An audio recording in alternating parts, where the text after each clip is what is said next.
열왕기상에서 솔로몬 기사는 거의 반이나 됩니다. 열왕기상이 22장까지인데 11장까지가 솔로몬 기사예요.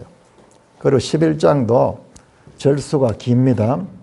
8장도 길었고 11장도 절수가 43절까지 이렇게 길게 나오는데 이 11장 전부 다가 솔로몬의 죄에 대한 하나님의 징계의 내용이에요. 그러니까 우리가 10장까지만 보면은 솔로몬의 기사를 우리가 오해하게 되는 거예요. 그러니까 이 하나님께서 이 말씀을 기록하시는데 하나님의 말씀에 독특한 구조가 있어, 구조. 그래서 성경을 연구하면 할수록 야, 이 구조를 알아야 되는구나. 이 구조를 모르면은 그러니까 지난번에도 제가 이 영상을 통해서 보여드렸지만은 다시 한번 그 영상 한번 새로 올렸는데 한번 떼어보세요. 이 구조가 있다는 거예요. 이런 거는 우리가 이 목사들도 잘 모르는 거예요. 자꾸 이 말씀을 연구를 하고 이렇게 하는데 이걸 보면 하나님 뜻이 명확하게 드러나는데 이걸 못 보면은 앞에 나오는 양이 많았잖아요. 그러니까 11장은 상대적으로 짧으니까는 앞에 내용들이 전부 좋은 이야기 같이 그렇게 생각이 되는데 이런 구조를 가지고 있습니다. 구조가 있는데 이걸 설명하려고 하면 이게 시간이 오래 걸리는데 한 가지만 제가 말씀을 새로 발견한 거 말씀드리면은 지난번에는 여기에 요걸 새로 발견했거든요.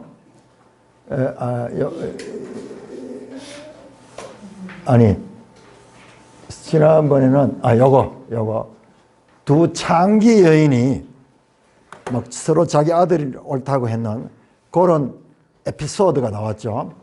그런데 여기에 보니까는 10장에 시바의 여왕이 와서 솔로몬과 이야기하는 그런 에피소드. 하나는 세상에 가장 천한 여인들이고 하나는 세상 여왕이니까 여왕이 아주 존귀한 사람. 그 두 사건이 서로 이제 전반부와 후반부에 딱 배치가 돼 있어요. 그냥 있는 게 아니에요. 아주 정교한 어떤 그 하나님의 뜻 가운데 여기에 구조가 돼 있어요. 그런데 새로 발견한 것은 3장 3절에 솔로몬이 여호와를 사랑하고 그 아버지 다윗이 법도니 이게 처음이거든요. 그런데 이번에 보니까는 솔로몬 왕이 바로의 딸 외에 이방의 많은 여인을 사랑했다. 오늘 우리 읽었던 그 말씀 보세요. 1절에 이방의 많은 여인을 사랑하고 2절 또 보면은 2절에 또 나옵니다. 2절에도 2절 끝에 그들을 사랑하였더라. 하나님의 사랑에서 솔로몬이 후기에는 이 땅의 이방의 여인들에게로 마음이 돌려지는 그와 같은 것을 보게 됩니다. 그 결과 우리 다음 주에 있는데 이거 발견하기 정말 쉽지 않은 거예요. 그런데 솔로몬이 그 2장에서 아도니아를 제거하고 그 다음에 요압을 제거하고 시므이를 제거하는 내용이 나왔죠. 그래서 솔로몬의 대적자들을 제거하고 솔로몬이 왕이 되잖아요. 이제 반대로 솔로몬을 제거하기 위해서 세 명의 그런 인물들이 등장해가지고 솔로몬을 위협합니다. 한 사람은 그 하닷이라는 사람이고 다른 한 사람은 르손이라는 사람이고 다른 한 사람은 여로보암이에요. 그래서 솔로몬 초기에 정적을 제거하지만 이제 말기에는 정적에 의해 솔로몬이 위기를 겪는 그런 구조를 가지고 있어요. 이 말씀이. 이걸 누가 발견했겠어요? 이거는요. 2000년 교회 역사 동안 하나님의 말씀을 사랑하는 사람들이 조금씩 보다가 이야, 이게 이런 구조를 가지고 있구나. 정교하게 구조를 가지고 있어요. 그 중간에 요 X 지점, 항상 여기에 교차대구라고 하는데 요 X가 있고요. A와 A 다시, B와 B 다시, C와 C 다시, D와 D 다시, E와 E 다시. 그 다음에 그 핵심에 왕궁을 짓느냐 하는데 그 왕궁에 누구를 위한 왕궁이냐? 우리 한번 7절 한번 볼까요? 7장 7절. 이런 구조만 가지고 막 1시간 동안 이야기를 해도, 자, 갑자기 또 이야기도 희한하게 되어 있어요. 여러분, 6장이 성전 건축 이야기거든요. 근데 7장 13절부터 한번 보세요. 13절 또 성전 안에 기물들 만드는 이야기, 성전 기물 이야기야. 그러니까 다 성전 건축과 연관되어 있어요. 그런데 성전 건축에 필요한 기물들을 만드는 그 기사 그 중간에 11절에서 12절에 왕궁 건축이 거기 들어있어요. 왕궁 건축이 있는데 그 왕궁 건축 기사에도 그 중심에 뭐가 있느냐? 그 중심에 보니까는 8절에 오세요. 8절에 솔로몬이 거처할 왕궁은 그 주랑 뒤에 다른 뜰이 있으니 그 양식이 동일하며 솔로몬이 또 그가 장가든 바로의 딸을 위하여 집어지는데 이 주랑과 같더라. 요게 번역을 이 주랑과 같더라가 아니고 제가 더 엄밀하게 보니까는요, 원어를 찾아보고 이러니까는 왕궁 똑같아. 왕궁이 두 개지 있어. 두 개. 하나는 솔로몬이 있는 왕궁이고 또 하나의 왕궁이 바로의 딸을 위하여 왕궁이거라. 그럼 왕궁이 두 개 지어졌고, 그래서 왕궁 건설 공사 시간이 성전 공사는 7년 걸리는데 왕궁 건사는 13년이고 13년. 그래서 1절에 나오잖아요. 이런 것들이 그냥 돼 있는 게 아니라 정교하게 암시를 하고 있는데, 솔로몬이 성전 건축을 하면서 전심으로 성전 건축했는 것 같지만은 그러나 그 중심에 보니까는요, 왕궁 건축에 더 많은 에너지를 들였던, 그것도 바로의 딸을 위한 왕궁 건축이 그 가운데 있었고, 지난번에도 말씀드렸지만요, 이미 다윗 시대에 왕궁을 지었어요. 왕궁을 지었는데 솔로몬이 새로 또 지었어. 그러나 어디에도 설명하지 않아요. 이거에 대한 평가가 없어요. 그런데 이 구조로 이렇게 보면은, 그리고 11장에 급격한 솔로몬의 몰락과 솔로몬의 죄에 대한 이 지적, 이런 것들을 보게 되면은, 야, 이런 문제가 있구나. 그래서 솔로몬 시대는 최전성기입니다. 최전성기. 10장 10절 한번 보세요. 열왕기상 10장. 여러분 11장 바로 앞에 10장 14절에서 29절에는요. 그야말로 솔로몬의 전성기를 보여주는 내용이 나와요. 얼마나 전성기는 10절에 보니까는 12절에 보니까는 10장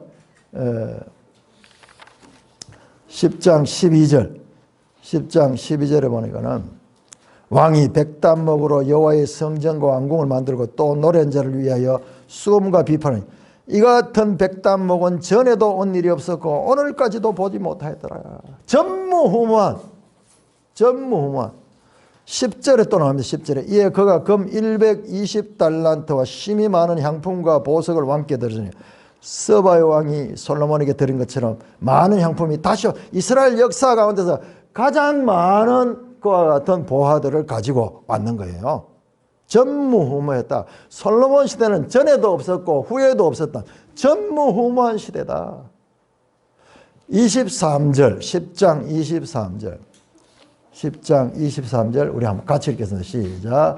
솔로몬 왕의 재산과 지혜가 세상의 그 어느 왕보다 큰지라.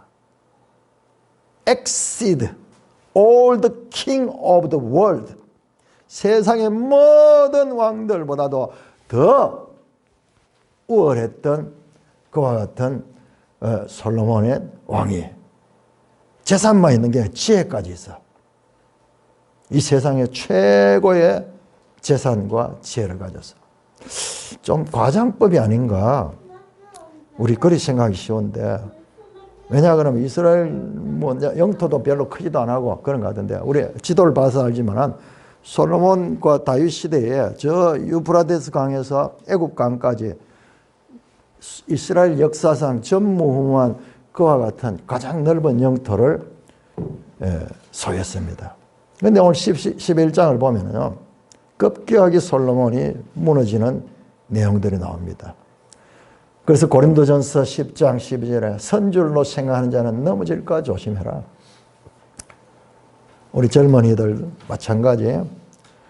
모든 일을 한 데서 가장 뭔가 이 정점에 오면은요, 그때 우리가 하나님을 잊어버리고 교만해지기 쉬워요. 자기를 과신하게 되고 이러면서. 근데 항상 성경의 모델들은 전부 그런 모델이에요. 여러분 다윗 기사 보세요. 사무엘 상하의 주인공이 다윗인데, 다윗이 기사를 보면 다윗이 10장까지는, 사무엘하 10장까지는 완전 모든 연전연승이에요.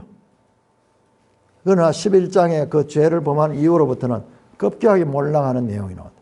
솔로몬 기사도 마찬가지예요. 지금까지는 봐가지고는 솔로몬이 막 지혜도 받고, 그 다음에 막 이 금은 보화를 가지고 엄청나게 부자가 되고, 그래서 세상 사람들이 부러워하고 그를 찾아오는 그런 왕이었어요.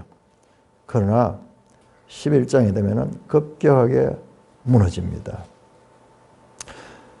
자, 이렇게 최전성기 솔로몬 시대 때, 자, 우리가 이런 내용들 가운데서 바로의 딸이라는 인물이 이 전체에서 아주 중요한 위치마다 등장합니다. 우리 오늘 11장 1절도 보니까는 솔로몬 왕이 바로의 딸 이외에 이방의 많은 여인을 사랑했다. 바로의 딸은 출발이었고, 바로의 딸이 하나의 좁은 문같이 이 작은 문이었다면, 이제 그걸 통하여서 많은 이방 여인들이 들어오게 되고, 그들이 또한 우상을 가져와서 솔로몬을 무너지게 만듭니다. 자, 3장 1절 한번, 3장 1절. 여러분, 이 성경이 얼마나 놀라운지요. 우리는 전반부는 전부 다 이 솔로몬의 성공과 솔로몬의 그 뭔가 긍정적인 면만 있는 줄 알았는데, 그래서 아무 의미 없이 기록된 줄 알았는데 1절에 보니까는 이 솔로몬이 왕이 된 기사의 제일 첫머리에 첫 자리예요. 첫 절에 나오는 게 솔로몬이 애굽의 왕 바로와 더불어 혼인관계를 맺어 그의 딸을 맞이하여 다윗 성에 데려다가 두었다. 솔로몬 왕 기사의 첫 장 첫 절이 바로 바로의 딸 이야기예요. 성경은 여기에 평가하지 않고 그냥 나열만 하고 있는데, 돌이켜 보니까 이것이 솔로몬의 생에 있어 아주 중요한 그와 같은 하나의 걸림돌이 될 것이 암시되어 있었는 거예요. 복선이에요, 복선. 그러니까 성경을 보면은요, 영화에서 사용하는 복선 기법이 많이 나와요. 그런 걸 되게 많이 보여요. 그 유대인들이 왜 영화에서 그렇게 무슨 좋은 감독들이 많이 나오나 생각해 봤더니만은 바로 이 성경 때문이거든요, 성경 때문에. 오늘날 이 구글 같은 데서도 검색 하면 연관 검색어 나오는 것도 성경이 전부 연관 검색어로 되어 있잖아요. 오늘 우리도 한번 살펴보겠지만 애굽 같으면 연관 검색어 딱 있어요, 성경 안에.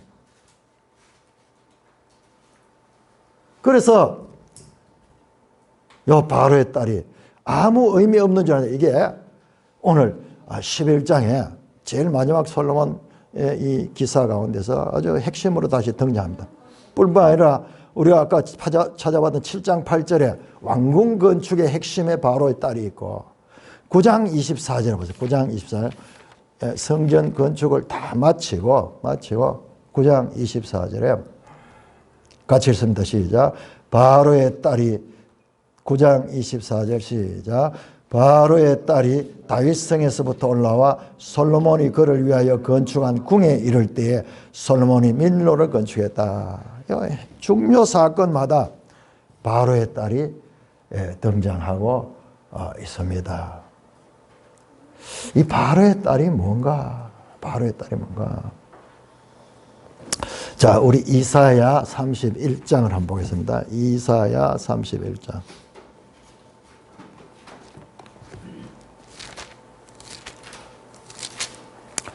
이사야 31장 1절부터 3절까지 하면 우리가 아주 유명한 내용입니다. 31장 1절부터 3절까지 우리가 합독하겠습니다. 시작. 도움을 구하러 애굽으로 내려가는 자들은 화 있을진저 그들은 말을 의지하고 병거의 많음과 마병의 심히 강함을 의지하고 이스라엘의 거룩한 일을 앙모하지 아니하며 여호와를 구하지 아니하는 여호와께서도 지혜로우신즉 짱을 내리실 것이라. 그들의 말씀을 변하게 하자. 일어나사 악행하는 자들의 집을 치시며 행악을 돕는 자를 치신 애굽은 사람이요 신이 아니며 그들의 말들은 육체요 영이 아니라 여호와께서 그의 도움을 손을 펴시며 돕는 자도 넘어지며 도움을 받는 자도 엎드려서 다 함께 멸망하리라. 그러니까 애굽이라는 나라는 하나의 영적인 코드가 있는 거예요. 애굽은 과거 이스라엘 백성이 종되었던 400년 동안이나 종되었던 그 땅이잖아요. 그래서 애굽을 찾아가는 자는 하나님을 버리는 자들인 거예요. 애굽은 세상의 대명사기고요.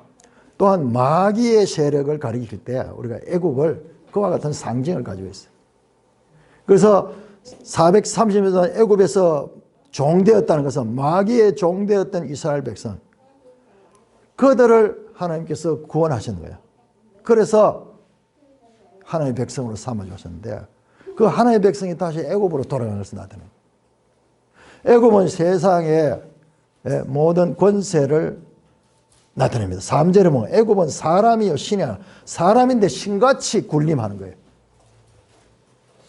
그들의 말들은 육체요 영이 아니다. 그의 말들, 이게 호스가 말, 애굽에 말이 많은, 좋은 말이 많은 것 같아요. 그래서 이 세상 나라가 국방을 튼튼히 지키려고 하면은 마병과 그 다음에 이 병거, 말들이 끄는 이 병거가 그 당시에 전쟁에 있어서는 최신 무기야. 그러니까 이런 걸 많이 가진 자들이 국방이 탄탄하고 이러니까는 애굽에서 이 무역을 하고 애굽을 찾아가서 그런 것을 구하는데, 여러분 3절에 보세요. 애굽은 사람이요 신이 아니다 그러잖아요. 애굽은 육체요 영이 아니라, 그러니까 이 하나님과 대립되는 그런 개념이 애굽인 거예요. 그러니까 솔로몬이 왜 그러면 바로의 딸과 결혼을 했을까? 제일 먼저 왜 했을까? 솔로몬의 외교 정책에서 어떤 승리예요. 오늘 치면은 미국 같은 나라잖아요. 전 세계 최고 강국인 애굽과 서로 이 정략 결혼을 해서 동맹관계를 맺게 되면은 외부로부터 이 딴 적들이 쳐들어올 수 없는 거예요. 우리 지도 다시 한번 봅시다. 솔로몬 시대의 지도를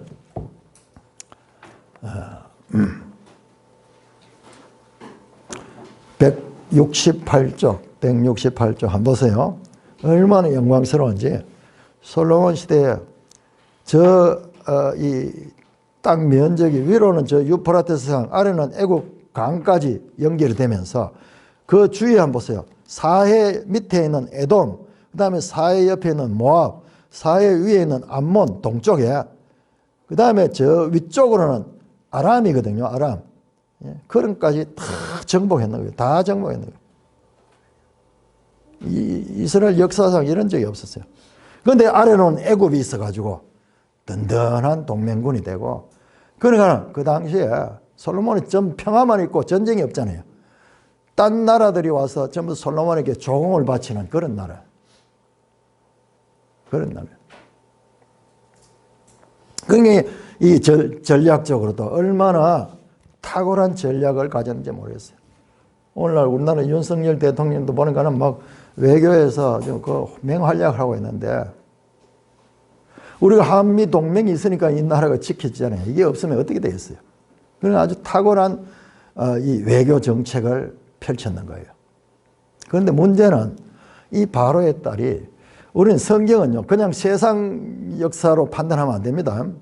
성경에는 성경만의 독특한 하나의 원리가 있는데 하나님의 언약적 관점에서 해석을 해야 돼요. 그걸 놓치니까는 솔로몬 기사를 반대로 보는 거예요. 야, 솔로몬이 탁월한 전략가고 그런 면 분명히 있습니다. 분명히 있습니다. 그래도 문제는 뭐냐 그러면은 바로의 딸이 나중에는 그 이스라엘을 망하게 하는 그런 결정적인 역할을 하잖아요. 바로의 딸은 가지는 의미는요, 혼합주의. 오늘날 교회에 적용시키면 기독교 혼합주의입니다. 여러분, 우리 신약 성경에서 예수님께서 이 만몬과 하나님을 겸하여 섬길 수 없다 그러죠. 가이사와 하나님을 겸하여 섬길 수 없다. 가이사의 것은 가이사에게, 하나님 것은 하나님께. 이게 뭐예요? 이게 만몬 또는 가이사는 세상 나라를 상징하고 세상의 물질과 세상의 권력이잖아요. 그러니까 이 두 가지를 같이 섬길 수 없다. 그런데 인간적으로 생각하면 이 두 가지를 같이 섬기면 최고 좋잖아요. 하나님도 섬기고 세상도 섬기고. 그래서 두루두루 그렇게 하면은 누나도 좋고 매부도 좋고 니도 좋고 나도 좋고 두루두루. 이게 세상 사람들이 잘 사는 방법이 바로 그거잖아요. 그게 교회에서 오늘날 WCC입니다. WCC 세계교회협의회라고 합니다. 이게 보면은 종교 혼합주의예요. 로마 카톨릭은요 원래 그렇고 WCC는 로마 카톨릭에 의해서 지금 교회 속에 들어있는 거예요. 여러분 로마 카톨릭을 보면은 자기들이 뭐 기독교 장자고 뭐 역사도 오래됐고 그런 이야기지만 로마 카톨릭 보시면 그 안에 완전 종교 혼합주의예요. 이방 종교. 온갖 혼합된 종교. 태양신 숭배도 있고 여신 숭배도 있고 그 속에 다 있어요. 이게 성경적인 그와 같은 관점을 가지고 보지 못하면요. 이거 얼마나 좋은 거야. 그렇게 생각하는 거예요. 바로의 딸은 이와 같은 솔로몬이 망하게 되고 이스라엘이 몰락하게 되는 아주 중요한 하나의 키 포인트로 성경은 우리에게 지금 암시를 하고 있습니다. 우리 교회 시대도 가장 중요한 문제는 진리 문제입니다. 우리 한국 교회도 얼마나 교회가 수가 많습니까만은 그는 놀랍게도 하나님의 말씀에 대한 바른 믿음을 가지고 있는 교회의 수는요 찾기가 쉽지 않습니다. 그래서 신약 성경에도 말하잖아요. 바울 서신의 핵심이 다른 복음, 다른 예수, 다른 영이 온다. 이 거짓 교훈들이 교회 시대에 팽배하게 될 것을 벌써 예상하고 있잖아요. 교회가 끝까지 진리 가운데서 바른 진리를 수호해야 될 것도 우리가 이 열왕기를 통해서도 우리가 이 교훈을 받게 되는 것입니다. 자, 여러분 우리가 생각하는 것, 이 세상하고도 화합하고 하나님과도 화합하는 이게 가장 좋은 거 아닌가? 성경에서는 그게 가장 망하는 길이에요. 자, 열왕기하 17장 합니다. 열왕기하 17장. 열왕기하 17장은 이스라엘, 북쪽 이스라엘이 망하는 기사인데요. 그 내용이 전부 그거예요. 북쪽 이스라엘 망하는 그 핵심이 열왕기하 17장 41절. 17장 41절. 우리 같이 한번 읽겠습니다. 시작. 이 여러 민족이 여호와를 경외하고 또 그 아로새긴 우상을 섬기니 그의 자자손손이 그들의 조상들이 행하는데도 그들도 오늘까지 행하니라. 여호와도 경외하고 우상들도 같이 섬기는. 이게 혼합주의예요. 이것은요 망하는 길이에요. 망하는 길. 이 인간적으로 보면 이게 제일 좋은 거 아니에요. 제일 인간이 볼 때 효용적이고 실용적이고 이게 제일 좋은 거잖아요. 좋은 거. 그러나 성경은 그렇지 않습니다. 이것은 하나님을 끌어내리는 거예요. 자, 솔로몬 기사는요. 솔로몬 기사는 제가 다시 한번 이 신명기의 이스라엘의 왕의 법도를 통해서 봤을 적에 명확하게 솔로몬 기사 전체는 바로 신명기 17장의 왕의 법도를 가지고 지금 솔로몬을 기록하고 있는 거예요. 새롭게 봐야 되는 거예요. 자, 신명기 17장 합니다. 17장. 신명기 17장을 찾아보시기 바랍니다. 신명기 17장에는 모세 시대지만은 이미 이스라엘의 왕정 시대에 왕이 지녀야 할 그런 이 법이 나와 있습니다. 신명기 17장 14절에서 20절, 14절에서 20절입니다. 여러분, 이 말씀을 제가 여러 번 인용했고 그런데 이번에 이 열왕기와 다시 보면서 이 말씀이 얼마나 정확한지 깜짝 놀랐어요. 17장 14절 보세요. 14절 끝에도 우리 위에 왕을 세워야겠다고 생각나거든. 15절에도 왕을 세울 것이며 왕을 세우려면, 그리고 18절에도 왕위에 오르거든. 20절에도 왕위에 있는 날이 장관이다 하면 모세 시대에, 아직 사사시대도 오지 않은 그 시대에도 장차 이스라엘 역사 가운데 왕정시대가 올 것을 미리 알고 그 왕이 지켜야 될 법에 대해서 따로 이렇게 말씀하고 있는 것입니다. 그 가운데서 솔로몬 기사는요, 솔로몬 기사는 16절을 보시면은 이스라엘 왕이 어떻게 해야 되느냐, 17장 17절에 아내를 많이 두어 그의 마음을 미혹되게 하지 말 것이며 자기를 위하여 은금을 많이 쌓지 마라. 아내를 많이 두어서 그의 마음을 미혹하게 하지 마라. 그 다음에 은금을 많이 쌓지 마라. 자, 이 말씀으로 보면요. 자, 열왕기상 10장 한번, 열왕기상 10장 기사를 우리가 이걸 10장 14절에서 29절 이 기사를, 야, 솔로몬의 전성기에 위대한 솔로몬 왕을 칭송하는 것 같구나 이렇게 생각할 수 있는데요. 그건 우리 생각이에요. 우리 생각. 이 말씀의 기준으로 보면은 정반대예요. 10장 14절 솔로몬의 세입금의 무게가 금 660달란트예요. 전부 금 이야기입니다. 금. 큰 방패로도 16절에 큰 방패로 금으로 만들고 17절에 작은 방패도 금을 들여서 만들고 전부 금이 금. 은과 금.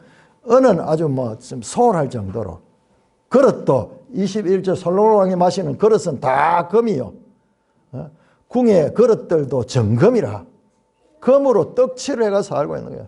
최고 이 전성기의 부유함을 나타내는 그런 상징인데, 그러나 신명기 이스라엘 왕의 법도는요, 은금을 많이 쌓지 마라 그러는 거예요. 그러니까 이 신명기 왕에 대한 이 평가 없이 이걸 보면은, 야, 솔로몬을 막 칭송하는 것같이 보는데 이건 정반대예요.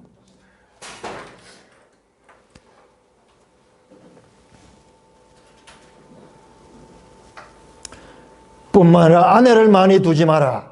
그 이야기를 했어요. 아내를 많이 두지 마라. 그래서 아내를 얼마나 많이 뒀는지, 바로의 딸 이외에도 11장 1절부터 보시면은, 이 11장은요, 11장 1절에 13절은 전부 이게 솔로몬 기사의 핵심이 여기 다 있어요. 1절에 보니까 솔로몬이 바로의 딸 외에도 이방의 많은 여인을 사랑했다. 곧 모압과 암몬과 에돔과 시돈과 헷 여인. 3절에 보니까 왕이 후궁이 700이요 첩이 300이라. 많은 아내를 두었잖아요. 그러니까 이게 성경적인 관점에서 봤을 적에 이것은 솔로몬의 불순종이에요. 불순종. 제가 이 내용을 보다가 다윗도 아내를 많이 두었는데, 다윗이 아내가 얼마나 많은지 몰라요. 헤아릴 수 없이 많이 있어요. 다윗도. 우리 지도 162쪽에만 나오는데 지금 시간이 없어서 그걸 찾아보지 못하겠고 많이 나옵니다. 많이 나옵니다. 그런데 놀랍게도 다윗은 여기에서 보면 항상 이 판단의 기준이 돼요. 아, 그의 아버지 다윗은 온전히 하나님을 따랐다 이렇게 해요. 다윗은 온전히 했다.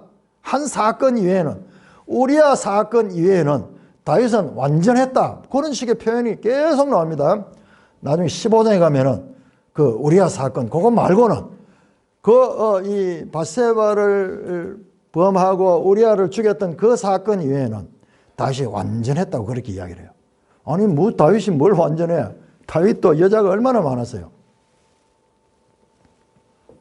그런데 다윗이 어떻게 모델이 될 수 있는가? 이게 참 의문이 들지 않습니까? 그래서 제가 여러 학자들 이 책을 이렇게 살펴보니까는 이렇게 말하는 분이 있어. 다윗은 그래도 아내가 많았지만 다 이스라엘 여인들이고 솔로몬은 이방 여인들이 많았잖아. 그게 이제 문제가 됐다. 근데 그 말도 정확하지 못해요. 왜냐 그러면 다윗의 아내 가운데도 이방 여인이 있었어요. 누구냐 그러면 압살롬의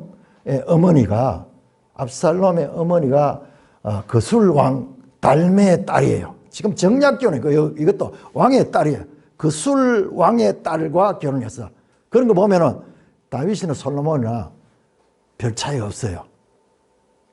그래서 나중에 압살롬이 자기 형을 죽이고 도망가잖아요. 어디로 가는? 그술 땅으로 가는 거예요. 그러니까 남의 나라이기 때문에 다윗이 못 데려오는 거예요. 그걸 보면은 많지는 않지만 다윗의 아내들도 이방 여인들도 있었어요. 이 본문을 오늘 자세히 한번 보시면요. 본문을 자세히 보시면은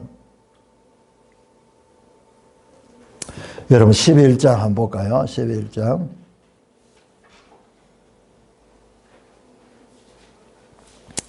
왕들이 많았는데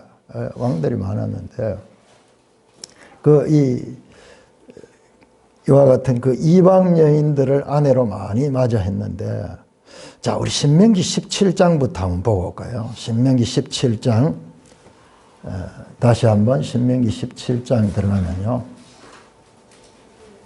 자, 17장 17절에 아내를 많이 두어 그의 마음을 미혹되게 하지 말 것이며, 이렇게 핵심은, 이 문장에서 핵심은 아내를 많이 둔 것이 목적이 아니고 아내를 많이 둔 결과 마음이 미혹되게 하지 마라, 이 말이에요. 여기 강조가 있어. 다윗과의 차이점은 다윗은 아내가 많이 있었지만은 우상 숭배로 빠지지 않았어요. 어쩌면 다윗의 신앙이 분명했기 때문에 그도 많은 여인들이 무슨 우상을 섬기하는 사람도 있었겠지만은, 그런데 마음이 미혹되진 않았어. 그래서 솔로몬 경우는 여기에 해당돼. 마음이 미혹되어서 아내를 많이 두어 그의 마음이 미혹되게 하지 말 것이며. 자, 이것을 더 확인할 수 있는 것은요. 자, 열왕기상 11장에 한번 11장에 오시면은 11장에 어서 본 11장 2절에 보니까는 그들이 반드시 너희의 마음을 돌린다.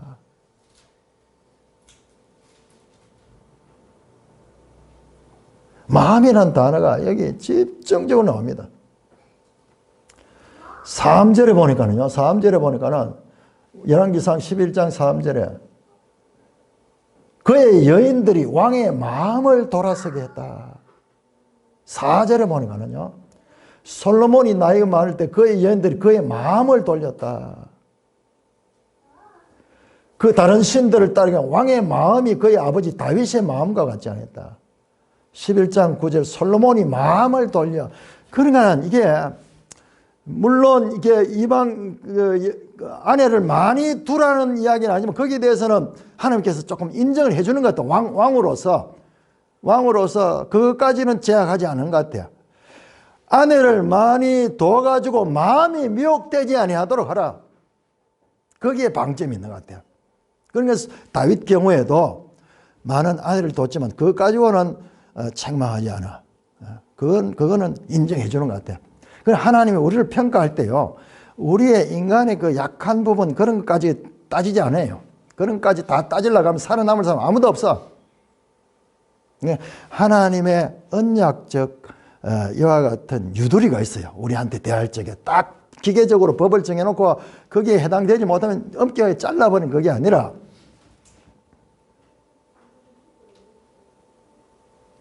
그 차이가 제가 봤을 때 이번에 좀 해결되는 것 같아요. 다윗도 그랬고, 그런데 왜 다윗은 온전했다 그러고 솔로몬. 그러니까 솔로몬은 그 마음이 돌아가는 거야. 미혹당하는 거야.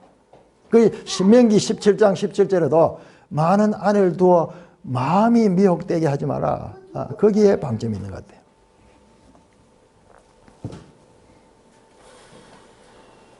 그 결과 11장 5절부터 13절에 보니까는 결과적으로 5절에 이는 시돈 사람의 여신 아스다롯을 따르고 암몬 사람의 가정한 밀고함을 따름이라. 솔로몬이 하나님을 떠나 이와 같은 아스다롯은 여신이고 저 밀고함은 암몬의 신이니 가정한 신이요. 6절에 보면 솔로몬이 여호와의 눈앞에서 악을 행하여 그의 아버지 다윗의 여호와에 온전히 따름같이 따르지 않았다. 다윗이 온전히 따랐다 이야기하잖아요. 여기에서 비로소 이 소위 내레이터가 평가를 내립니다. 솔로몬이 여호와의 눈앞에 악을 행했다. 지금까지 이런 평가 없이 그냥 쭉 나열했다. 여기 와서 결정적으로 솔로몬이 악을 행했다. 그의 아버지 다윗이 여호와를 온전히 따름같이 따르지 않았다. 다윗도 실수하고 죄로 인한 많은 징계가 있잖아요. 그럼에도 불구하고 그 다윗을 하나님은 온전히 하나님을 따랐다고 평가하고 있어요. 그 다음에 어떻게 보면 7절에 모압에 가정한 그모스, 모압의 신이요. 그모스를 위하여 예루살렘 앞산에 산당을 지었고 암몬 자손의 가정한 몰록을 위하여 그가 또 그의 이방 여인들을 위하여 그와 같이 여기 단어 한번 보세요. 7절에 8절에 위하여 세 번 반복에 나오죠. 여기 아주 중요한 단어들이에요. 이런 게 우리 앞에서 2장 할 적에 그 아도니아 문제를 하면서 우리 이 자매 가운데 누구 한 분이 이걸 탁 빠져가지고 아도니아를 위하여, 왕을 위하여 뭐 이런 식으로 그 위하여가 하나님이 아니라 사람에 집중된 것을 발견했는데 여기도 마찬가지 똑같이 그모스를 위하여, 몰록을 위하여, 이방 여인을 위하여. 그 결과 어떻게 9절에 솔로몬이 마음을 돌려 하나님 여호와를 떠났다. 10절에 평가냅니다. 이 일에 대하여 명령을 다른 신을 따르지 말라 하였으나 그가 여호와의 명령을 지키지 않았다. 결정적으로 솔로몬에게 이와 같은 바로의 딸로 시작된 이와 같은 혼합주의의 그 좁은 문이 이제 확 대문이 되어가지고 모든 우상을 숭배하는 결과를 가져올 뿐만 아니라 왕이 마음이 하나님께서 떠나게 되는 그와 같은 결과까지 왔다는 것을 성경이 말씀하고 있습니다. 그런데요, 11장 11절에서 13절을 보시면요, 그 가운데서도 자, 하나님의 언약 가운데서요, 언약에 순종하면은 복을 받고 불순종하면은 저주와 재앙을 당합니다. 솔로몬에게도 그와 같은 재앙이 옵니다. 그 재앙이 나라를 빼앗기는 거예요. 네가 반드시 이 나라를 빼앗아 네 신하에게 주리다. 11절에.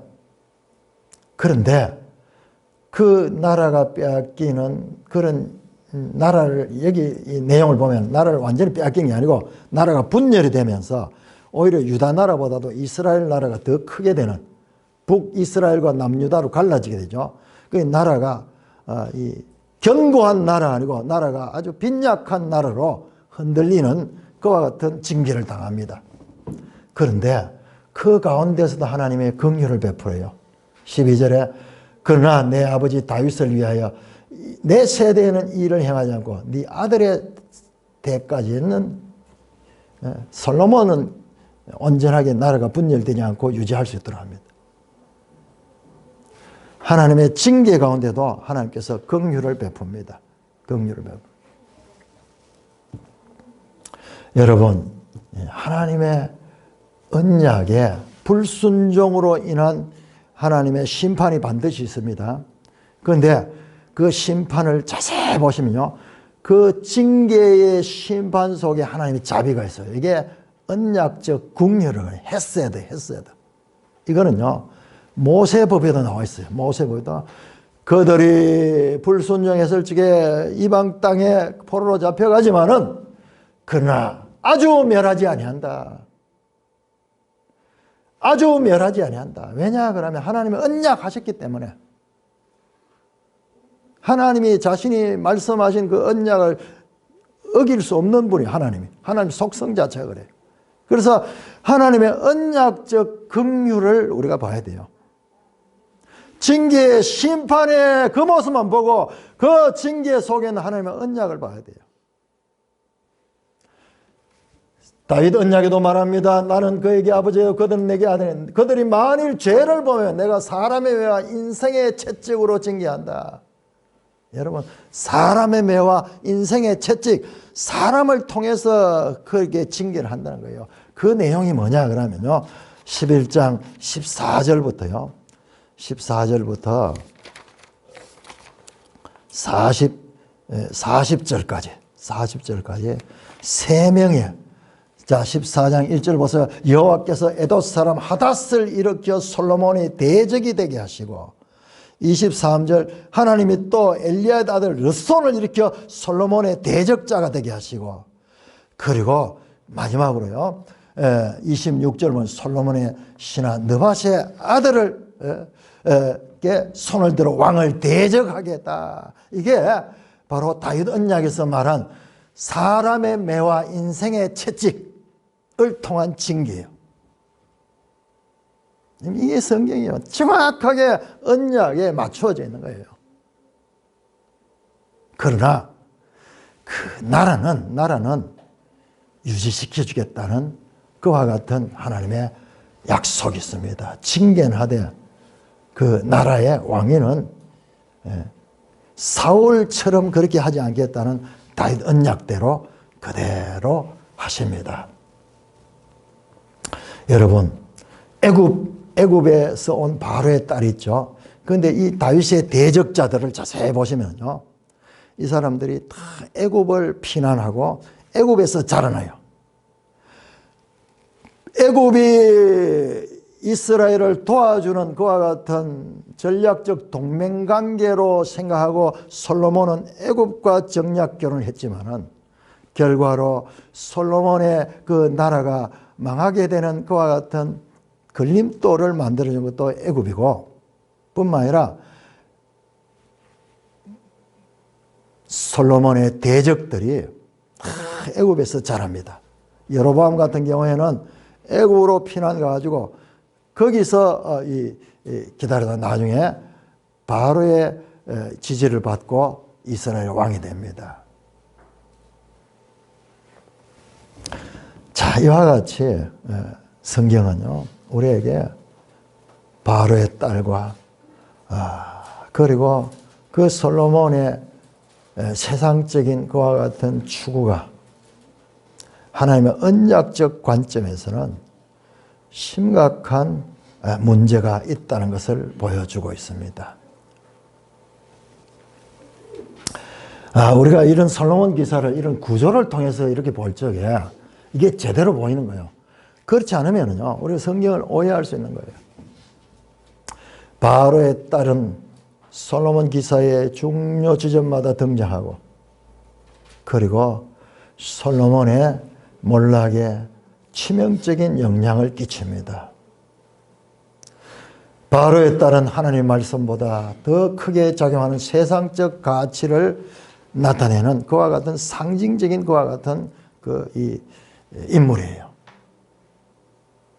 이 바로의 딸은 역사상 한 사건에만 있는 것이 아니라 오늘 저와 여러분들의 마음속에도 이 바로의 딸이 자리를 잡고 있습니다. 이 바로의 딸을 우리가 발견해내야 돼. 내 속에 바로의 딸은 무엇인가? 그리고 그 바로의 딸을 추방해야 됩니다. 그러지 않으면은 이 바로의 딸이 빌미가 되어 암몬과 모압과 엠몬과 그리고 모든 이방의 이 우상이 우리 속에 들어와서 우리 속에 계신 하나님을 몰아내고 그들이 우리를 지배하게 되게 될 것입니다. 그러면은 우리가 바로의 딸을 추방하고 바로의 딸을 극복할 수 있는 길이 무엇일까요? 그 길이 무엇일까요? 솔로몬 보니까는 이 전부 하나님이 그 이스라엘 왕의 규례들을 다 어겨버렸어. 그런데 그 모든 것에 원인이 있는데요. 원인이 뭐냐 그러면은 그 왕의 규례 17장 18절 19절이에요.